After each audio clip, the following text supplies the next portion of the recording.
Oigan, hay una mentira gigantesca, digo, casi criminal, que la cultura pop, las películas de Hollywood y las novelas nos han vendido descaradamente durante décadas. Uf, sí. Una estafa narrativa total. Totalmente. Es una estafa que de verdad ha arruinado la vida emocional de muchísima gente. O sea, nos han convencido de que el amor verdadero, ese amor épico y pasional, tiene que venir acompañado de un nivel de drama y sufrimiento absoluto. Claro, el famoso mito del amor romántico. Exacto. Nos venden esas famosas mariposas en el estómago, esa falta de aire repentina, esa obsesión constante donde la persona no puede comer, no puede dormir ni concentrarse. Y nos dicen que ese es el pináculo del romance. Y es un peligro porque biológicamente es todo lo contrario. Exacto. La realidad cruda, si miramos la biología humana, es muy distinta. La mayoría de las veces, eso que nos venden no es amor. Es la sirena de alarma de un sistema nervioso que está colapsando por completo frente a una amenaza. Sí. Es una respuesta biológica de supervivencia, pura y dura. Pero la sociedad moderna ha decidido empaquetarla, ponerle música de violines de fondo y venderla con un lazo rosado precioso. ¡Qué locura! ¿Hemos romantizado el pánico? Literalmente hemos romantizado el pánico. Lo que la cultura pop insiste en llamar pasión desbordante, desde el punto de vista neurológico, suele ser simple y pura ansiedad. O sea, un estado de alerta máxima. ¡Wow! Y mira, es un problema gravísimo a nivel social. Porque cuando la gente sale a buscar el amor basándose en ese nivel de adrenalina, en ese estrés constante, lo que termina encontrando una y otra vez es inestabilidad y relaciones súper tóxicas. El cerebro está confundiendo el peligro con el afecto. Es brutal darse cuenta de esto. Y por eso estamos hoy en Amor No Tóxico, el podcast de relaciones conscientes, para desmantelar estas ideas que tanto, pero tanto daño hacen. Es que es urgente hablar de esto. Totalmente urgente. En esta inmersión profunda vamos a explorar 3 señales brutales y clarísimas que demuestran que lo que alguien siente no es ese amor de película, sino pura ansiedad emocional disfrazada de romance. Va a doler un poco, pero es necesario. Sí, la realidad puede ser un poco incómoda de escuchar, de verdad, pero es absolutamente necesaria para que quienes nos escuchan dejen de tropezar con la misma piedra. Bueno, vamos a desempacar esto. A ver, ¿por qué la mente humana, que supuestamente es la máquina más sofisticada del planeta, confunde tan fácilmente la angustia de un posible abandono con el enamoramiento? Pues para entender la raíz de esa confusión, tenemos que ir al inicio, a cómo empiezan estas dinámicas, que suele ser con una verdadera trampa de velocidad. Uy, la trampa de velocidad suena intenso. Lo es. La mente se confunde porque el arranque de estas conexiones no se siente como un peligro en absoluto. Se siente como euforia pura. Es un arranque a 200 kilómetros por hora. Claro, todo ocurre demasiado rápido, ¿no? Exacto. Demasiado rápido y con una intensidad que literalmente anula la razón. La persona nueva aparece en la escena con una cantidad absurda de energía y de atención. Sí, totalmente. Y es un escenario que muchísimas personas en la audiencia seguramente van a reconocer. O sea, hay mensajes de texto desde que sale el sol hasta la madrugada. Ajá. Los buenos días y las buenas noches sagrados. Exacto. Hay promesas grandilocuentes a los 3 días de conocerse. Todo parece encajar mágicamente, como si el universo lo hubiera orquestado perfecto. Y claro, quien lo vive piensa que por fin esta es la conexión que tanto esperaba. Que es el destino. Pero ahí está la trampa. Nadie, absolutamente nadie, puede sostener ese ritmo. Es biológicamente imposible. Claro. Y en muy poco tiempo, esa misma persona que llenaba cada segundo del día con validación empieza a desaparecer, se evapora. Y el impacto de esa desaparición es lo que desata el verdadero caos neurológico. A ver, cuando alguien entra en la vida de otra persona con esa intensidad desmedida, no está construyendo confianza para nada. Está saturando el cerebro de la otra persona con dopamina y oxitocina. O sea, está creando una adicción. Una dependencia química casi instantánea, exacto. Y cuando de repente retira esa tensión, ya sea porque se aburrió, se asustó o porque el teatro era insostenible, el cerebro de quien se queda esperando entra en un estado de abstinencia severa. ¡Wow! ¿Abstinencia? Igual que ocurre con cualquier sustancia adictiva fuerte. La angustia que sigue no es prueba de que se ha perdido al gran amor de la vida. es el sistema nervioso experimentando un síndrome de abstinencia real. ¿Sabes? A mí me gusta usar una analogía para visualizar esta trampa de la velocidad. Todo este inicio intenso es, exactamente como encender un gran fuego artificial. Me encanta esa imagen. Es que, piénsalo, explota en el cielo nocturno con una luz cegadora enorme, colores increíbles, un ruido ensordecedor que te atrapa el 100% de la atención. Es espectacular por un instante. No se puede mirar a otro lado. Claro, te cautiva por completo. Pero un segundo después de la explosión, no queda absolutamente nada. Solo un poco de humo, olor a pólvora y una oscuridad que parece 1000 veces más profunda que antes. Y, sin embargo, nos quedamos ahí parados, con el cuello torcido, mirando el cielo vacío, rogando por otra explosión. Esa analogía es perfecta. Y si la llevamos al plano de la neurología, explica exactamente lo que pasa en el cuerpo. El ruido ensordecedor de ese fuego artificial es literalmente el pico masivo de dopamina y noradrenalina inundando el cerebro. ¿Y qué le hace eso a la mente? Pues tiene un efecto secundario muy, muy específico. Suprime la actividad de la corteza prefrontal. Y esa es la parte del cerebro encargada del pensamiento lógico, de la evaluación de riesgos y del juicio crítico. O sea que el fuego artificial apaga nuestra capacidad de pensar con claridad. Quedamos ciegos. Literalmente cegados por la química. Durante esa explosión de intensidad, la persona no puede ver las señales de alerta. No puede ver que es un extraño haciendo promesas vacías. ¡Qué locura! Pero si lo comparamos con un amor sano, la metáfora cambia radicalmente, ¿no? O sea, un amor sano no es un fuego artificial, es más bien como una fogata. Totalmente, una fogata estable. Y hacer una fogata requiere trabajo, requiere paciencia. Hay que ir a buscar leña, preparar el terreno, encender la chispa poco a poco, protegerla del viento. Y alimentarla constantemente. Ese calor de la fogata es estable, da seguridad, permite sentarse alrededor y relajarse. Y no te deja ciego ni sordo. Exacto. Pero aquí está la paradoja trágica. ¿Por qué el cerebro humano es tan propenso a aburrirse de esa fogata hermosa y prefiere salir a perseguir luces explosivas en el cielo? Bueno, lo que es fascinante aquí es cómo nuestro cerebro procesa la novedad y la supervivencia a lo largo de toda nuestra evolución. A ver, cuéntame de eso. Atención inmediata a los estímulos fuertes, bruscos y repentinos.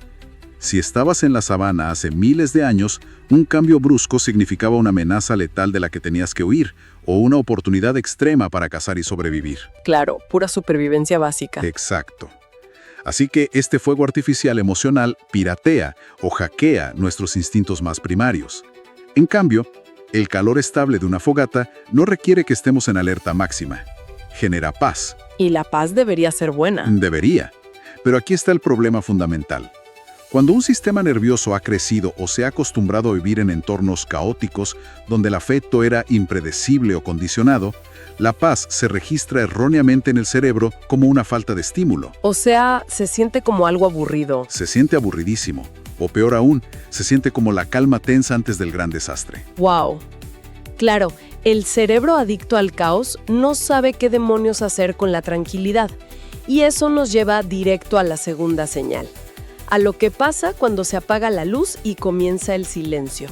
La fase de la hipervigilancia. Sí.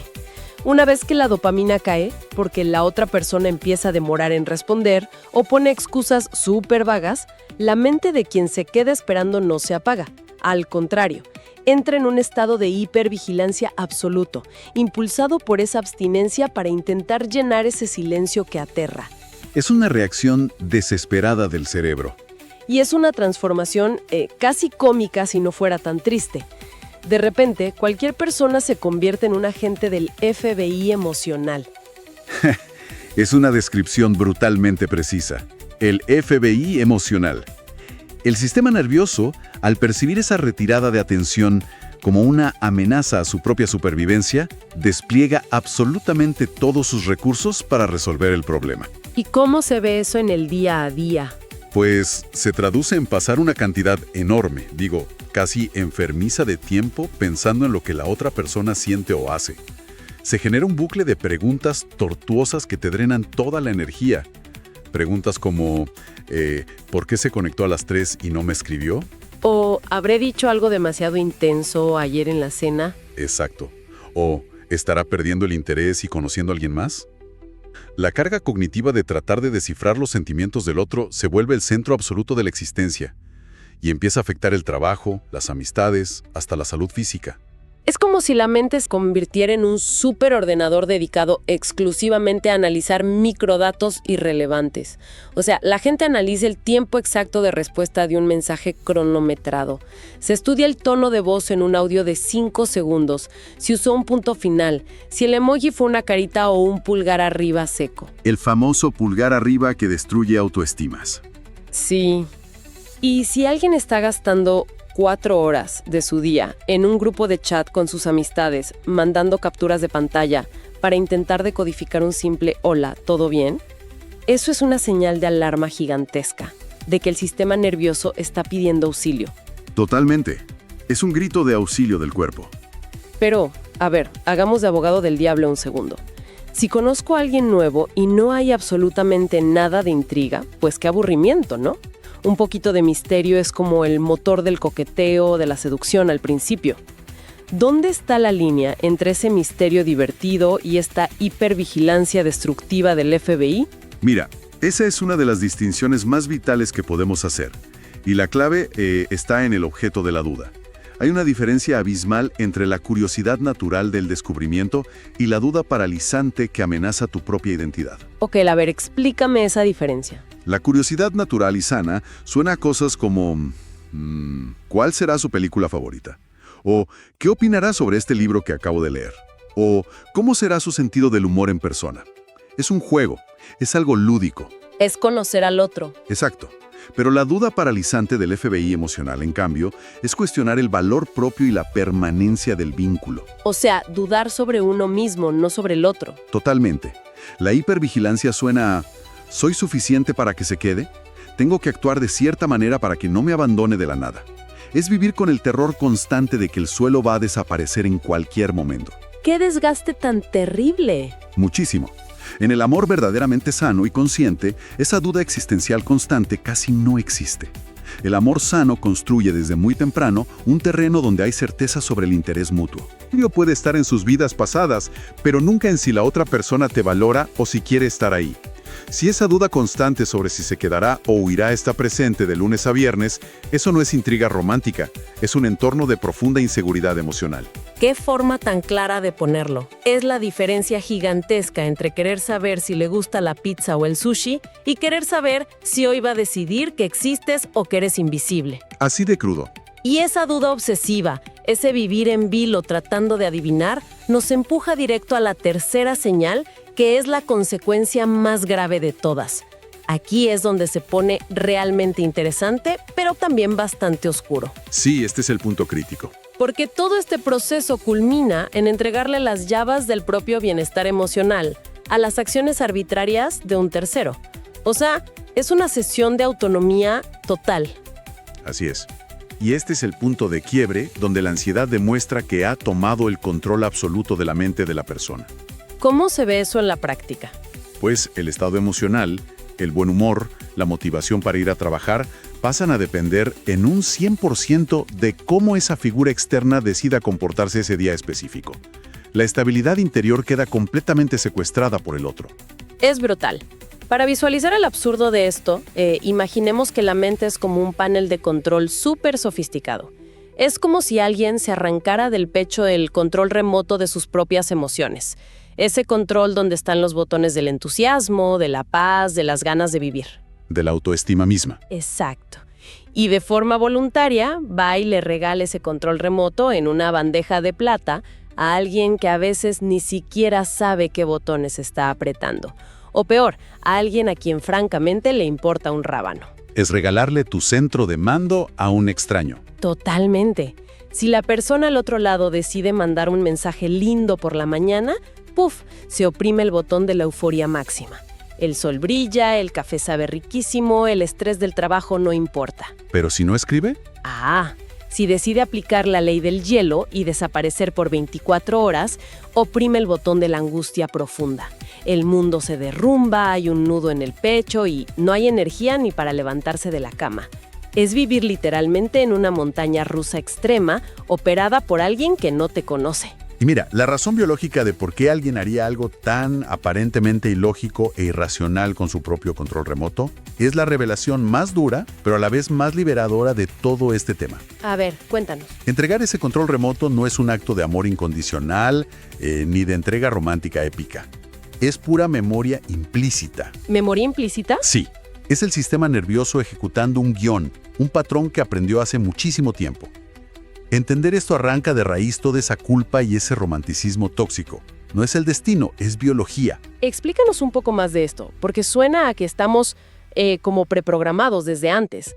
¿Qué es exactamente esa memoria implícita en este contexto del amor? Pues significa que el cerebro es básicamente una máquina de reconocimiento de patrones. Desde la infancia o en relaciones formativas muy tempranas, el sistema nervioso de esta persona aprendió una asociación letal. ¿Qué asociación?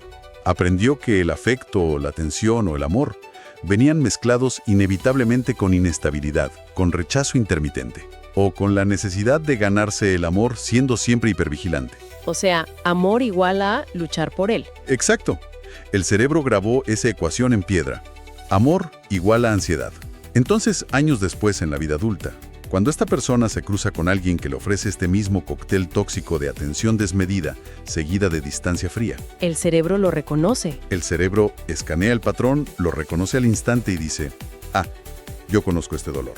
Esto me es súper familiar. Esto debe ser conexión verdadera. A esto en psicología clínica se le llama compulsión a la repetición. Compulsión a la repetición. Qué fuerte. Sí, porque no estamos buscando la felicidad, ¿eh? Estamos buscando lo que nos resulta familiar, por muy destructivo que sea para nuestra paz. Es un golpe de realidad tremendo. El cerebro prefiere la miseria que ya conoce a la paz que desconoce por completo. Entonces, claro, por eso ocurre el fenómeno inverso, que es súper común. El rechazo a lo sano. Exacto. Cuando alguien que opera con estos patrones antiguos se cruza por pura casualidad con una persona genuinamente estable, alguien coherente, que dice lo que hace, que no juega juegos de poder infantiles, que simplemente responde cuando lee un mensaje.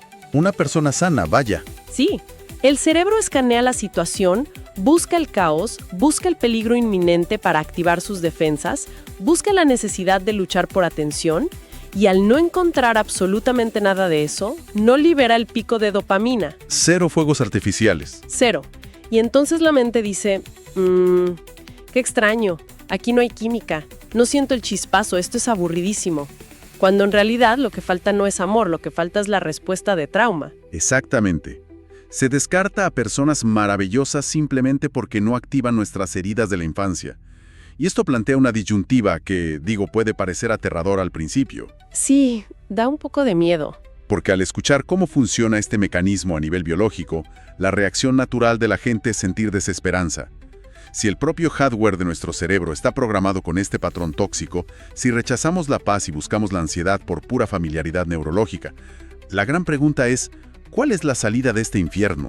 Claro, estamos condenados a repetir este ciclo hasta quedar emocionalmente exhaustos. Esa es la pregunta del millón. ¿Se puede cambiar algo que está literalmente cableado en nuestras neuronas? Entonces, ¿qué significa todo esto? Porque si todo se reduce a circuitos cerrados formados en el pasado, sonaría a que de verdad estamos atrapados en una cadena perpetua de malas decisiones amorosas. Pero, afortunadamente, la biología nos da el problema y la misma biología nos da la solución. Así es. Y esa salida tiene un nombre científico fascinante: la neuroplasticidad. Exacto. Y es vital entender cómo funciona realmente la neuroplasticidad para no verla solo como una palabra de moda en redes sociales, sino como un mecanismo físico real y tangible. A ver, explícalo en términos simples. La neuroplasticidad es la increíble capacidad del cerebro para cambiar su estructura, reorganizarse y formar nuevas conexiones neuronales a lo largo de toda nuestra vida. No somos estáticos. En neurociencia hay un principio básico que dice: las neuronas que se disparan juntas se conectan juntas. Ok. ¿Y cómo funciona eso en la práctica diaria? Por ejemplo, cuando alguien está sufriendo viendo el celular por un mensaje no respondido. Imagina que los patrones neurológicos son como caminos en un bosque enorme. El patrón de buscar a personas emocionalmente indisponibles y entrar en pánico ha sido recorrido tantas veces en el cerebro de esta persona que se ha convertido en una superautopista de 10 carriles perfectamente pavimentada. ¡Wow! Una autopista del drama. Exacto. La información viaja por ahí a la velocidad de la luz, gracias a una sustancia llamada mielina, que recubre esas neuronas y las hace súper eficientes. Es la reacción automática, sin pensar. Ya veo. ¿Y el camino sano? En cambio, el camino de elegir la calma, de poner un límite firme, de tolerar el aburrimiento temporal de una relación estable, ese es como un sendero pequeñito, lleno de maleza, que nadie ha pisado en 20 años. Avanzar por ahí requiere un esfuerzo consciente enorme. Hay que ir cortando la maleza con un machete, paso a pasito. Me encanta esa imagen. Entonces, cada vez que una persona siente ese impulso tóxico de revisar la última conexión de alguien que le está ignorando y elige conscientemente no hacerlo, dejando el celular en la mesa, ¿qué está pasando físicamente en su cerebro en ese instante? Lo que está haciendo es forzar a la electricidad de su cerebro a salir de la superautopista cómoda y meterse por la fuerza en el sendero lleno de maleza. Y esto es lo verdaderamente extraordinario de la biología. ¿Qué pasa entonces? Si logramos ignorar la autopista del drama lo suficiente, si dejamos de alimentar conscientemente las rutas del caos, el cerebro, que es una máquina de eficiencia, empieza a desmantelar esa autopista vieja. ¿De verdad? Sí, literalmente le quita la mielina. La maleza empieza a crecer sobre ella porque ya no se usa. Y simultáneamente empieza a pavimentar el nuevo sendero del respeto propio y la calma. El cerebro reconstruye su infraestructura física. ¡Wow! Entonces, a largo plazo, ¿significa esto que nuestro cerebro literalmente puede desaprender el mal gusto en sus elecciones? O sea, si alguien trabaja duro en pavimentar esa nueva ruta de tranquilidad, ¿llega un punto físico en el que la ansiedad y los juegos mentales dejan de parecer atractivos? Totalmente.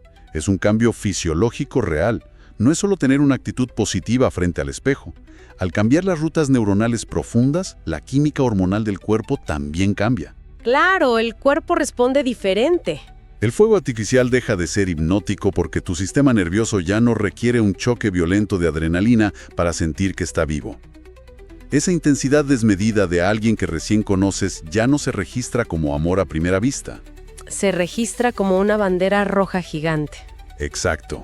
Hace sonar alarmas reales de peligro que dicen, «Hey, cuidado, esta persona no tiene límites». Y si conectamos esto con el panorama general de la vida de alguien, la gran recompensa milagrosa de este proceso es que la estabilidad deja de sentirse aburrida. ¡Qué maravilla!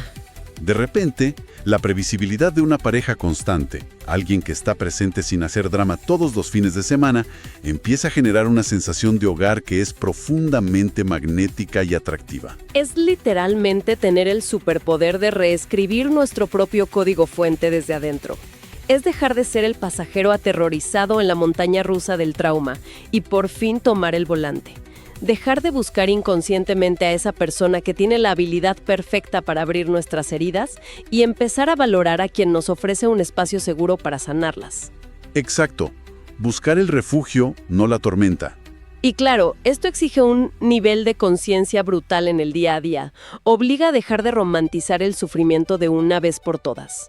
El amor sano, maduro y consciente no debería sentirse jamás como una prueba de supervivencia extrema en medio de la selva. No hay que ganarse el derecho a la tranquilidad pagando con sudor y lágrimas. Es un cambio de paradigma total para muchísima gente. La paz no es la ausencia de pasión, es la base de la conexión real y duradera. Exacto, la paz no es aburrimiento. La paz es, de hecho, el objetivo final. Es el gran trofeo de una relación verdaderamente consciente. Es el único espacio donde dos seres humanos realmente pueden crecer, crear cosas juntos, explorar el mundo y ser completamente vulnerables. Sin miedo a ser destruidos. Sí, sin ese terror constante en la boca del estómago de que todo el castillo se va a derrumbar en cualquier segundo por un mensaje de texto. Es fundamental que quienes nos escuchan internalicen esto hasta los huesos.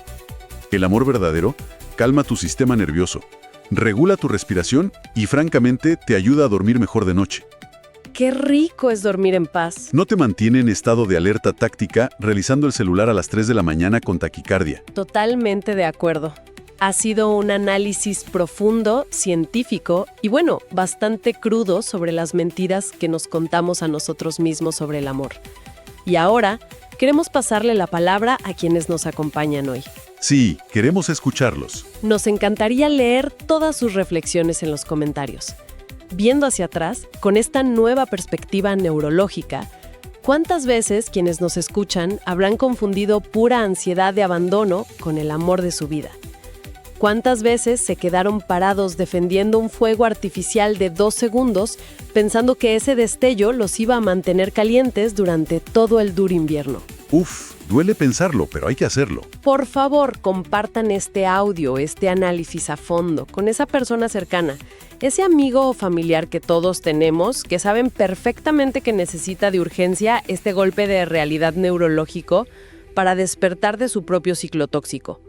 Y por supuesto, no olviden seguir el podcast para continuar desmantelando mitos juntos.